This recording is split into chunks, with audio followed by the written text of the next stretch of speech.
Focus ही नहीं हो रहा है। दिव्या जी एक फोटो करा। दिव्या जी एक सेकंड एक्सक्यूज मी जरा पीछे आओ। दिव्या जी यहाँ दिव्या जी स्टेज। दिव्या जी यहाँ पे दिव्या जी डांस करो। Divya ji stage. Divya ji one more here. Thank you.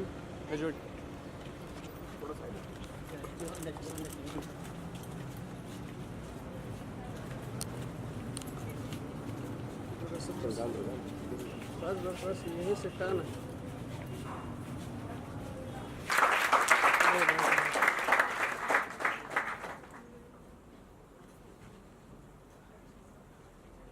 A very good morning, all of you. I do see some very smiling faces. I'm not smiling right now because this wasn't what was promised to me. So I've come a little on a back foot here. I was ready for another panel, but this is a different one. But nevertheless, I'm sure I'll have fun with you guys discussing the subject, I think, which is very relevant. So welcome you all to Colosseum. Launched it for me.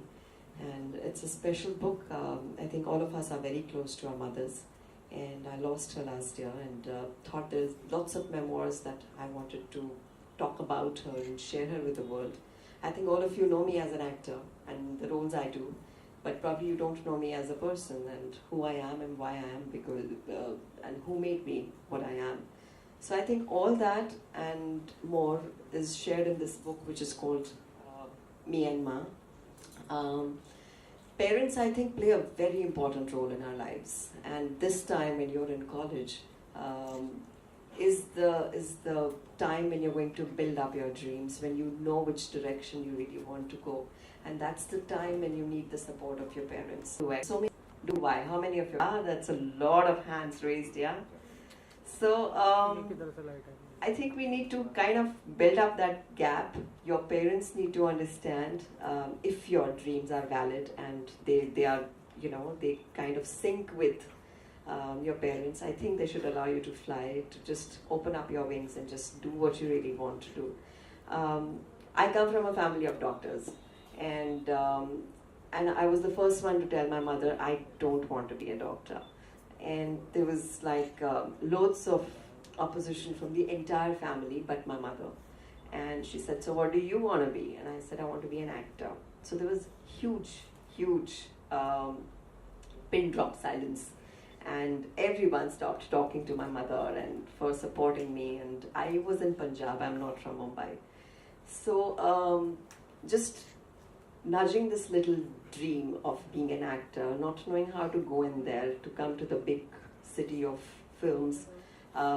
I got selected in the Stardust Academy, which I got selected out of 50,000 candidates. And I came here for an audition, and there was Yash Chopra, there was Subhash Ghai, there was Shekhar Kapoor, all the who's who whose films I had grown up on were there on the jury, and I came to audition. And I was, I think, your age, all of about 18 or something. Dreams in My Eyes, and just a mono act written by my mother because she believed I could pull that off. And I got selected in that. When I went back home, there was a scholarship lying for me to study further, and there was a rishta that came to me from a doctor in the US, which was like a great catch for any parent and say, "Arey, bahar jayegi or doctor se shadi hogi." And all I did was look at my mother and just wait what she had to decide for me. And she just looked at me and she said she's going to follow her dreams. So I think that really mattered to me, that my mother really believed in me. She backed me up on everything I wanted to do in life. And when your parents tell you, I'm there, I think that means the world to you. So I think I've been lucky that I could chase a profession that I really wanted to be a part of. I've been successful with that. So this is like a huge thank you to Mom for being the bestest parent that I could have. And all I would want to tell you guys is that don't follow what others are doing. Maybe your best friend is doing certain stuff. So you say, "Acha, main bhi kar leta hu." It's a comfort zone. But I would rather you do something that you really want to do, because that's where you'll really find success. So I would want to just share who are the representatives here. May I just call some of the students? I think this is the best way. This book has been launched and seen and read by many people, but nothing better than sharing it with students on this very special day. So, can I just... Where is he? He looks like a student himself. Yogesh sir, आइए. Sorry.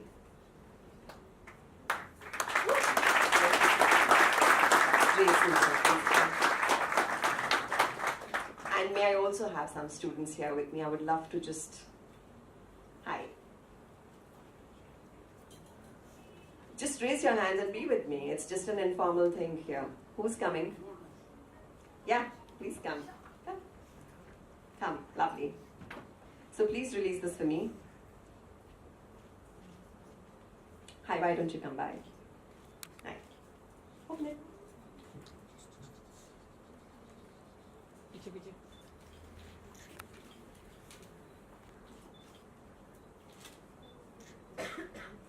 So it is. I think the best energy comes from the youth, and I'm doing all that, nothing better than a mother's emotions. And it's a beautiful thing to share it with you. It has a foreword by Shavana Asmi. I think she also really is very, very close to her mother. And I would love you guys to read it if you can lay your hands at it. I have a few copies out if you want. And you want me to read an excerpt, or would you? Yeah? Thank you so much. Thank you. Thanks.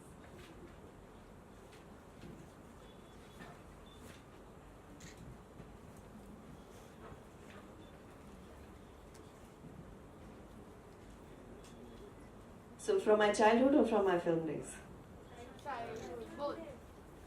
Come on, we have a panel here. So what? Childhood?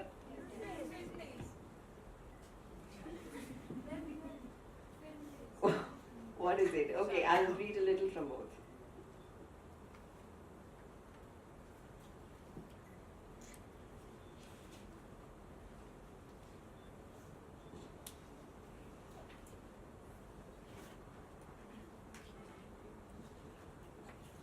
I was really nervous on my first day of school.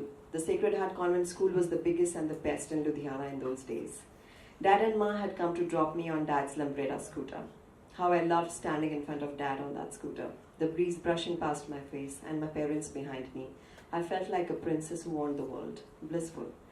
When I got off the scooter, the school building loomed large in front of me, and I felt like I was stepping into another world. So many children, so much noise and hustle bustle that I immediately felt lost. I looked back at my parents and Ma said, "We will be right here waiting for you." She smiled. I felt reassured. With a heavy heart, I went into the class. All the kids were laughing and playing. It looked like fun. But I was too eager to go back to my parents, who were waiting for me, and to go have my favorite ice cream, shop with them, and then go home and play with Sindro, our domestic help's daughter, who had become very close to. Somehow I settled in, feeling alone amongst the many children. Finally, when the school bell rang, I ran out looking for Ma and Dad. Dad had decided to play a prank on me, and he asked Ma to hide. I kept looking around. Where were they?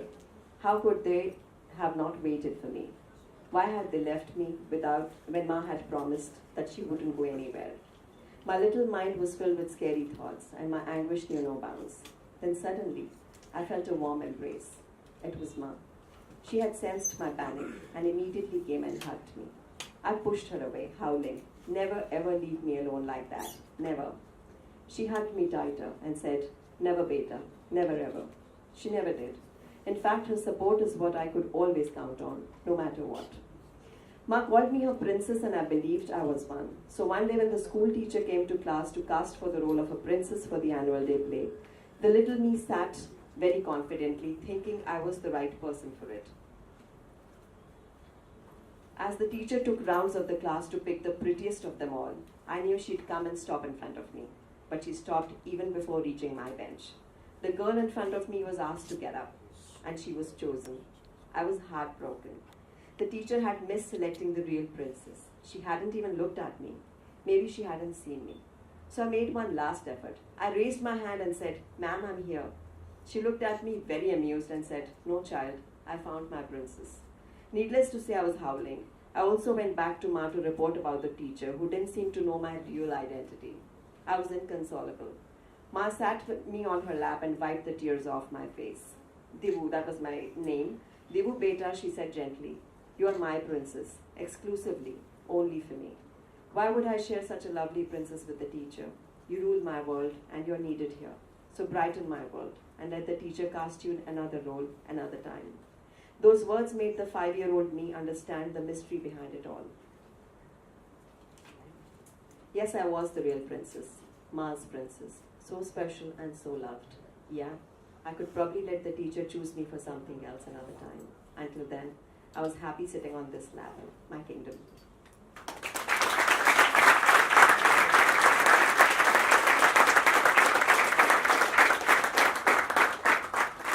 If we have time later, we'll do the excerpts again, but I think we should start the panel.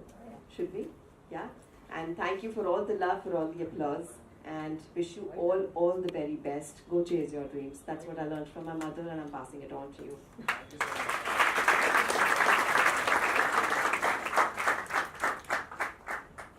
I would just like to say a few things. Divya, thank you for reading that out, and what you shared as your first audition. You performed what your mom had written. So that's quite, and this story as well, that's quite symbolic, right? The foundation was laid by your mom and then you took off from there. So a lot of lessons. I'm super excited to read the book now, and I just became a father, so a lot of lessons to take from your mother. And just to share one thing, you were the part of one of my favorite films, that is Welcome to Sajjanpur, and I think you stand by the character, and you have, without any godfathers or godmothers in the industry, you have achieved what you have, and you stand by the vintage dialogue in the film which says "Hamara life on a life nahi hai kya." Thank you.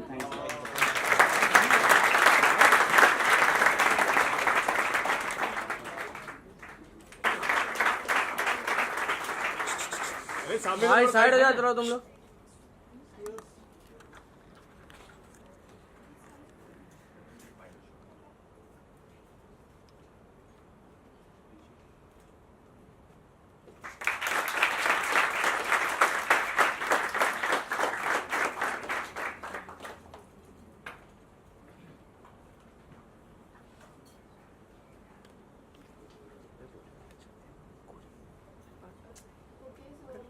As a model, she is best known for her role of Simran, a woman who has strong beliefs and is confident.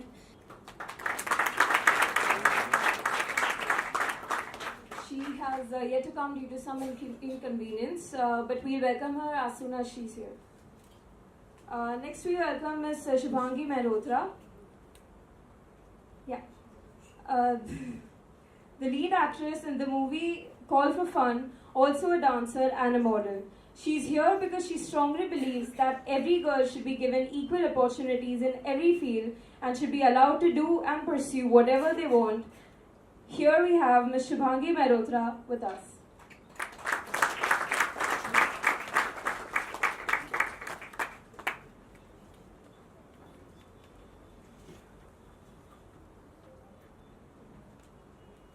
Now, yeah, we would like to welcome you, ma'am, on stage for.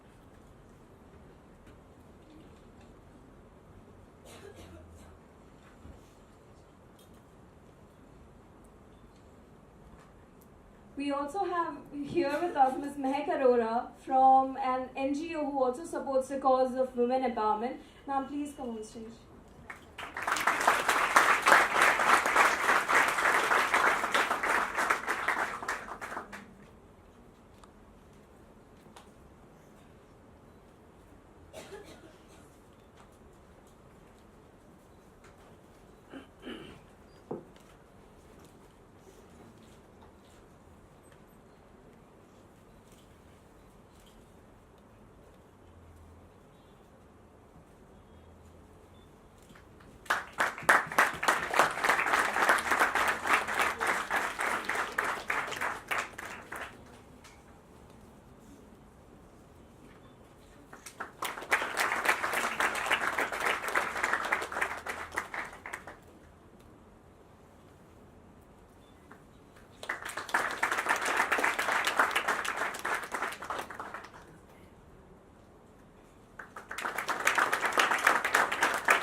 my very first question would be to all of you, in which all of us would like to hear a certain personal experience that you faced, in which you felt that you were oppressed as a woman and you couldn't really, stand up for yourself.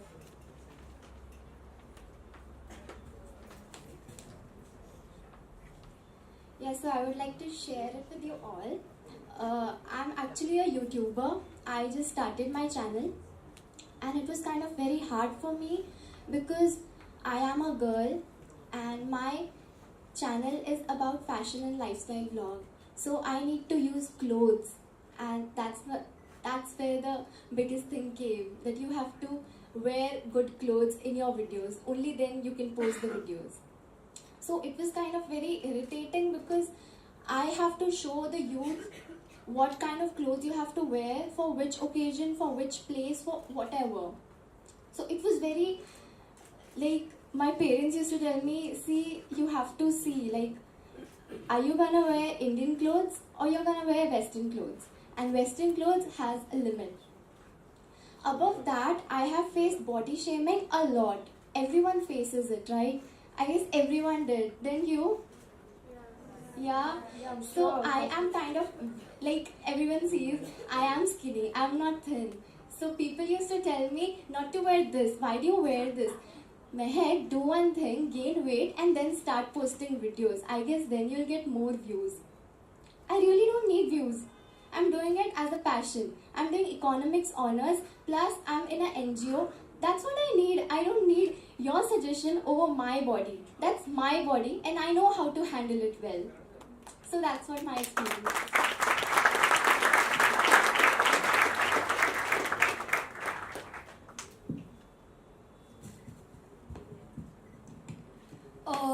So firstly, I would like to begin by saying it's such an honor to be sharing a panel with Divya ma'am, with established people like Ishita and Mehek. And so not really oppressed, but when I wanted to start, I just started out in this industry. I'm very new to this industry. But of course, when I told people that I want to act and I want to come in movies, I want to come in ads, first reaction was, oh, that's not a place girls should be in, It's a place for boys, it's okay because, they're not really going to be looked at in a certain way or society will not shame them. But for a girl to be in this industry, it's a complete no-no. So that's one of the places where I faced, and I was like, why? It's my choice, what I want to do. And I don't think that this is a place where, girls should not be in. Every girl should be allowed to pursue what she wants to. So yeah, that's where I felt a certain level of oppression. I wouldn't call it oppression, but yeah, you know what I mean.